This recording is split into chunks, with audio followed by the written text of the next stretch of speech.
राज एक call centre में night shift करता था। शहर में नया था, इसलिए किसी सस्ते लॉज में रुकने की जगह ढूंढ रहा था।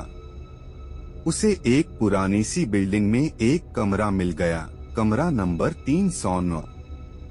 सस्ता था, साफ भी था और सामने चाय की दुकान भी।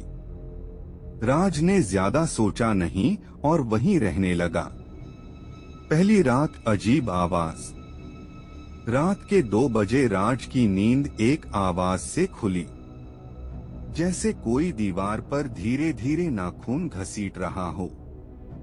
शुरुआत में उसने सोचा शायद चूहे होंगे, पर आवाज ठिक ठिक ठिक बिल्कुल दीवार के पीछे से आ रही थी। राज ने दीवार थपथपाई तो आवाज भी उसी ताल में थम गई। उसे लगा सपना था और वह सो गया। दूसरी रात दरवाजे के नीचे परछाई। अगली रात फिर वही आवाज, लेकिन इस बार आवाज दीवार से नहीं, कमरे के दरवाजे के नीचे से आ रही थी।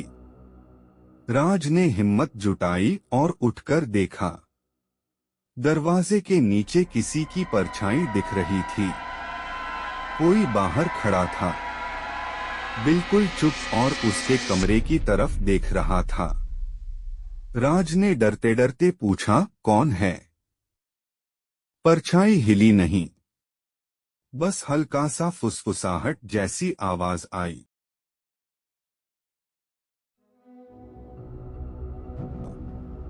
राज का दिल तेज धड़कने लगा। उसने दरवाजा खोलने की हिम्मत नहीं की और आखिरकार सुबह हो गई। तीसरी रात कमरा खुद सांस ले रहा था। तीसरी रात सबसे भयानक थी। राज सोने ही वाला था कि अचानक कमरे की लाइट अपने आप बंद हो गई।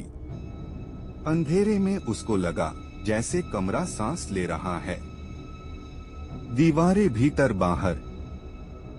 बाहर धड़क रही थीं, जैसे कोई भारी चीज दीवार के पीछे जिंदा हो। उसके मोबाइल की रोशनी में दीवार पर हल्की सी दरार दिखाई दी, लेकिन दरार फैलती जा रही थी, जैसे किसी ने अंदर से उंगलियों से खुरचा हो। राज भागकर रिसेप्शन पहुंचा। उसने कहा, मुझे अभी कमरा बदल दीजिए। रिसेप्शन वाला घबराया नहीं, सिर्फ इतना बोला, कहा था 309 मत लेना, रात में अकेला नहीं रहता वो कमरा। राज मतलब? रिसेप्शन वाला 2 साल पहले यहाँ एक लड़का रुका था, कमरा बंद करके खुद को मार लिया।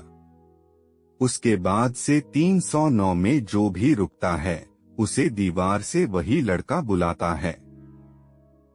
राज के पैरों तले जमीन खिसक गई। रिसेप्शन ने कहा कि वो सुबह तक ही कहीं और कमरा खाली कर पाएगा, इसलिए राज मजबूरी में एक रात और 309 में लौटा। कमरे में कदम रखते ही एक ठंडी हवा उसके ऊपर से गुजरी, जैसे कोई उसके आर पार गया हो। राज ने बैग पैक किया और लाइट ऑन रखकर बेड पर बैठ गया। रात के करीब 3:09 पर दीवार के पीछे से एक आवाज फिर आई। इस बार आवाज साफ थी, राज, दरवाजा खोलो। राज डर के मारे जड़ हो गया।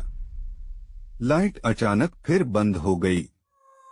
अंधेरे में ठक ठक ठक दरवाजे पर कोई जोर जोर से खटखटा रहा था। राज ने कांपते हाथों से दरवाजा पकड़ा ताकि वो खुले नहीं, लेकिन अचानक सब शांत हो गया, एकदम सन्नाटा। राज ने राहत की सांस ली और तभी उसके ठीक पीछे, उसके कान के पास ठंडी धीमी फुसफुसाहट, पीछे क्यों नहीं देखता, मैं यही हूँ। राज मुड़ने की हिम्मत भी नहीं कर पाया, पर अचानक उसका फोन स्क्रीन जल उठा। स्क्रीन पर कैमरा ऑन था और कैमरा में राज के पीछे एक काला साया खड़ा था, लेकिन चेहरा राज जैसा ही था, बिल्कुल कॉपी। और स्क्रीन पर आखिरी शब्द दिखाई दिए, वेलकम बैक 309।